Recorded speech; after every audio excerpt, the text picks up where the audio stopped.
Today, I'll show you how to enable watch full match intro on FC25. So select the settings icon at the upper left corner, then select settings and select game settings. So under the game settings, find the match section and select it, and scroll down and find the watch full match intro. So here, to enable it, you can either choose opt-in or select always.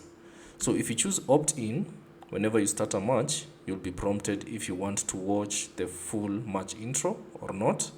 And if you select always, the full match intro will always play whenever you start a match. So let me show you how it works. So once you launch a match, as you can see, there's an option to hold for full match intro. So if we hold that, and you'll see full match intro is queued. So now the full match intro will be played until the game begins. So thanks for watching, and I'll see you on the next one.